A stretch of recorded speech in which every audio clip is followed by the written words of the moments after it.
welcome back to my channel.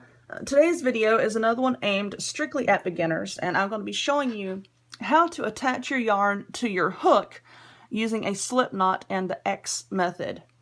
If you can't get your yarn on your hook, you can't begin a project. So this is pretty much the most important step in learning how to crochet, is attaching your yarn securely to your hook. So what you need, of course, is a hook and some yarn. This part of your yarn here that is not attached to anything, this is called the tail end, okay? The part of your yarn that is attached to the skein, this is called the working end. It's the end that's doing all the work. Tail end, working end.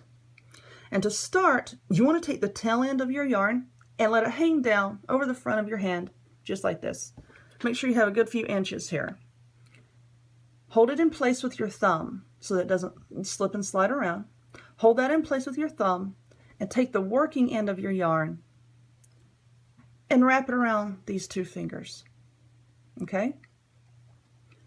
Turn your hand over and take your working yarn,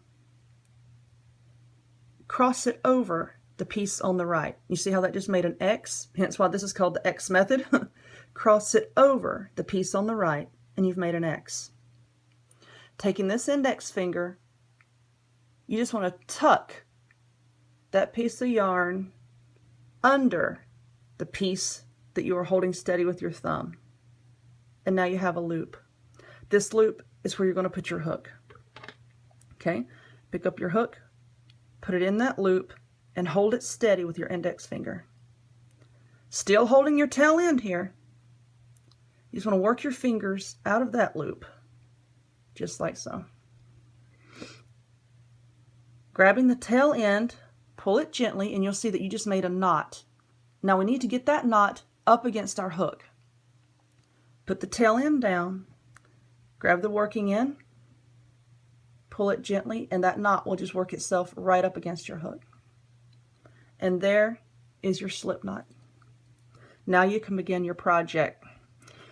Another thing to keep in mind is you don't want this knot to be too tight up against your hook, because this is where your first stitch is going to go.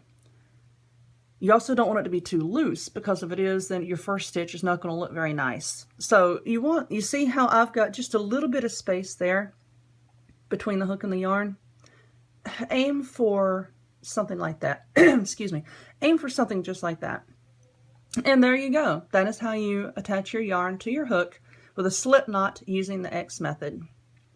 So I'm going to be making lots more videos for you guys, teaching you all different types of crochet hints and tips, different stitches from the very easy up into the complex. So if you want to see more videos, please just hit that little subscribe button down below. Check out the video description where I have links to my website, Facebook page, etc. Please show a little bit of support. Every little bit of support, I can't even speak. Every little bit of support that you show, you know, it helps pay me for my time so I can buy more supplies, you know, spend my time making these videos for you guys. And believe me, you're going to want to see more of my videos because I got some really cool things coming. So until then, I will see y'all later. Bye.